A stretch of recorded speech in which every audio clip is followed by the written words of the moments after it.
Has been a wild ride for investors of marijuana company Tilray. The stock nearly doubled in value on Wednesday, causing the Nasdaq to temporarily freeze all trading of the company.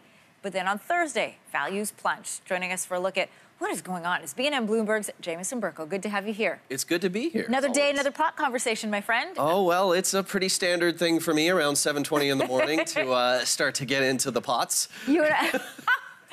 You and a bunch of other people. All right, why are we seeing such extreme activity around this company? Well, there's just so much interest in it right now, Anne-Marie, and so many people are excited by the fact that, Peter Thiel, the billionaire investor behind PayPal, he's a big investor in Tilray, and a lot of people like to follow his lead, and so they do. What scares me, though, is that when you see a dip after such a huge stratospheric rise, a lot of people will say, like, well, there's my entry point. I'm going to get in and I'm going to buy.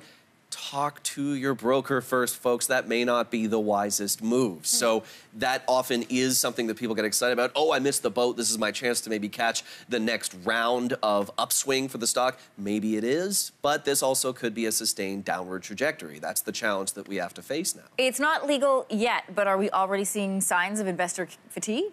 Possibly. I mean, we're certainly getting up to the point where investors really have to ask themselves serious questions about what's the market going to look like in reality. But actually, on that point, as much of a natural segue as I could think to bring to that, we know what the sector is going to look like at BNN Bloomberg a little bit more, Anne-Marie. We just posted this really interesting story on our website that has an exclusive look at the packaging that cannabis products are going to come in as of October 17th. So it's not going to be those Ziploc baggies from some guy on the street corner anymore. It's some pretty sophisticated stuff, actually, at this point, that is really product specific. And it would have to be secure, right? Much like pills in a drugstore, because you don't want people to be able to steal what's inside the idea is to include things like child-proofing and various safety warnings, and of course those really serious legally mandated warnings to show the very serious health concerns that come along with consuming cannabis. So many issues as we head towards legalization. Thanks, Jamison. My pleasure.